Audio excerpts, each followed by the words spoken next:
ناظرین آداب، 12 بجے تک کی اہم خبروں کے ساتھ میں محمد نعمان۔ آج شام جواہر لال نہرو یونیورسٹی کیمپس میں 2 طلبہ تنظیموں کے اراکین کے درمیان تصادم ہو گیا، جس میں 1 درجن سے زیادہ طلبہ زخمی ہوئے، جن کا ایمز کے ٹراما سینٹر میں علاج جاری ہے۔ اس کے علاوہ ایک استاد کے زخمی ہونے کی بھی خبر ہے، جو صفدرجنگ اسپتال میں زیر علاج ہیں۔ یونیورسٹی انتظامیہ نے کیمپس میں نظم و نسق کی بحالی کے لیے پولیس طلب کی ہے۔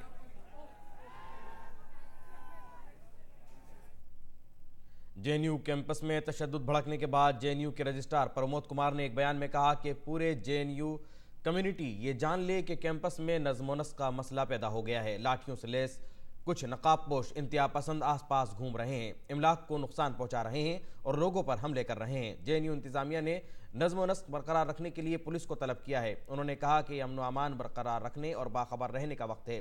انتہا پسندوں سے نمٹنے کے لیے کوششیں جاری ہیں۔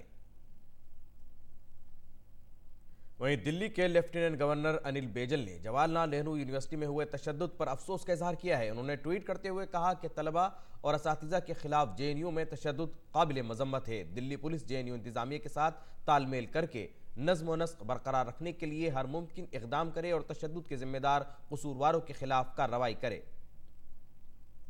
دلی پولیس نے کہا ہے کہ جے این یو کیمپس کے اندر صورتحال معمول کے مطابق ہے، حالانکہ کیمپس کے اندر کچھ جگہوں پر پولیس فورس تعینات کی گئی ہے۔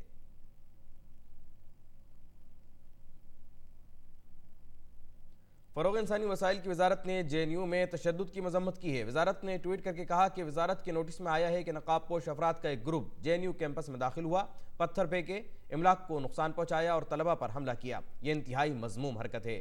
اس طرح کے تشدد کو برداشت نہیں کیا جائے گا۔ جے این یو انتظامیہ نے جے این یو میں نظم و نسق برقرار رکھنے کے لیے پولیس کو طلب کیا ہے۔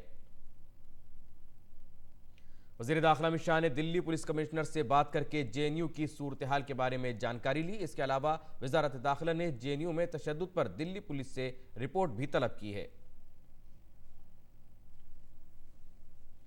بی جے پی نے کل سے شہریت ترمیم قانون کے حق میں 10 روزہ عوامی رابطہ مہم شروع کر دی ہے۔ اس کے تحت مرکزی وزراء ملک کے مختلف حصوں میں گھر گھر جا کر لوگوں سے رابطہ کر رہے ہیں۔ اس مہم کے دوران پارٹی کے رہنما اور کارکنان شہریت ترمیم قانون کی حمایت میں 3 کروڑ کنبوں سے رابطہ کریں گے۔ اس مہم کے تحت بی جے پی نے ایک ٹول فری نمبر بھی جاری کیا ہے، جس پر کوئی بھی شخص مسڈ کال دے کر سی اے اے کے حق میں اپنی حمایت درج کر سکتا ہے۔ شہریت ترمیمی قانون کے لیے لوگوں میں بیداری پیدا کرنے کے لیے بی جے پی عوامی بیداری مہم چلا رہی ہے۔ وزیر داخلہ امت شاہ نے اسی سلسلے میں کل دلی کے لاجپت نگر کا دورہ کیا اور ایک گھر میں جا کر لوگوں کو سی اے اے کے بارے میں بتایا۔ وزیر داخلہ نے اس دوران پارٹی کی تشہیری مہم کے پرچے بھی تقسیم کیے۔ وزیر دفاع اور بی جے پی کے سینئر لیڈر راجناتھ سنگھ نے اپنے پارلیمانی حلقے لکھنؤ میں شہریت ترمیم قانون کی حمایت میں عوامی رابطہ مہم چلائی۔ انہوں نے مسلم برادری سے گمراہ نہ ہونے کی اپیل کی۔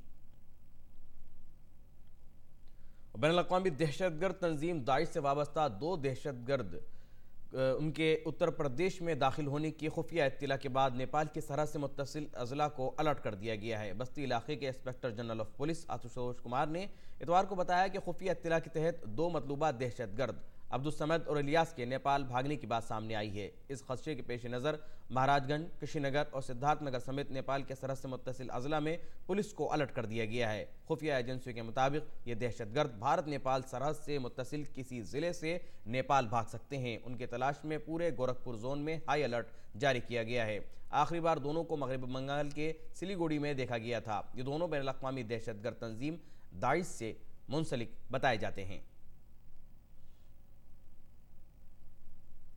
اور امریکہ کے ڈرون حملے میں ایران کے ریولیوشنری گارڈز کے کمانڈر جنرل قاسم سلیمانی کے مارے جانے کے ایک دن بعد سنیچر کی شام عراق کی راجدھانی بغداد میں بین الاقوامی علاقے گرین زون میں 2 میزائلیں داغی گئیں۔ خبروں کے مطابق دونوں میزائلیں گرین زون میں گریں۔ اس ہائی سیکیورٹی علاقے میں امریکی سفارت خانہ واقع ہے، جس میں امریکی سفارتکاروں کے ساتھ حفاظتی اہلکار بھی تعینات ہیں۔ اس کے فوراً بعد امریکی سفارت خانے کے احاطے میں سائرن بجنے لگے۔ عراقی فوج نے کہا ہے کہ ایک میزائل علاقے کے اندر پھٹی، جبکہ دوسری اس علاقے کے بہت نزدیک گری۔ اس کے بعد راجدھانی کے شمال میں امریکی فوجیوں کے ہیڈ کوارٹر البلاد ہوائی اڈے پر 2 راکٹوں سے حملہ ہوا۔ راکٹ کے ذرائع کا پتہ لگانے کے لیے بیس کے اوپر نگرانی کے ڈرون بھی بھیجے گئے تھے۔ ناظرین، اسی کے ساتھ یہ بلیٹن یہی مکمل ہوتا ہے۔ اگلا بلیٹن پیش خدمت ہوگا صبح 6 بجے۔ تب تک کے لیے اجازت دیجیے۔ شب بخیر۔